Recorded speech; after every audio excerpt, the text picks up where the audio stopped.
I wasn't a huge reader as a kid. I was a very good student, always number one in my class, but I wasn't a big reader. My mother was a teacher, and I started reading like a madman. I worked my way through college at a mental hospital. I worked a lot of night shifts. This is up in Cambridge, Massachusetts. And most nights, it was just me. I'm awake from 11 to 7. That was the shift. There wasn't much to do most nights. And I started reading like crazy. It was all serious stuff. Gunter Grass and Tolstoy and a lot of plays. And that's where I found that I loved this stuff. And I started scribbling.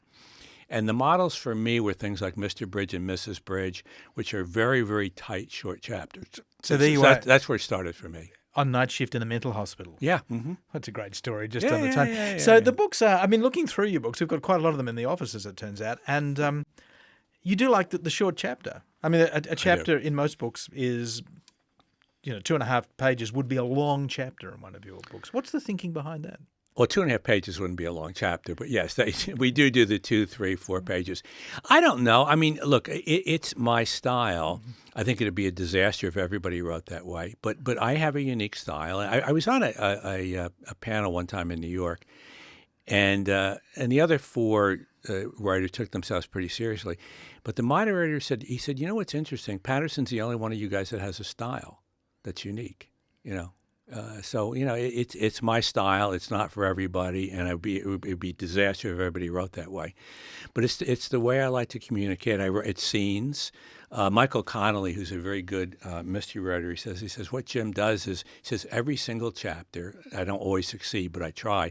Every single chapter moves both the characterization and the action forward, and turns on the movie projectors in our heads. And that's what I'm trying to do. So they are scenes. In your mind, they're scenes. Scenes. Well, that's why they're that short then. They are. They're scenes. That makes sense. Yeah.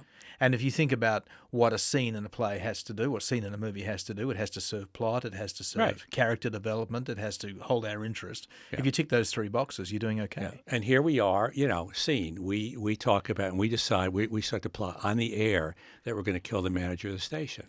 Okay. I'm interested in that. I quite like the manager of the station. I know. That's what's so curious, and that's what's so dramatic about our plot to kill him. Okay, on air. How are we going to do it, James? Well, that's chapter 2. Okay. Bookend your day with essential listening. Breakfast and Drive from 6 a.m. and p.m. on RN.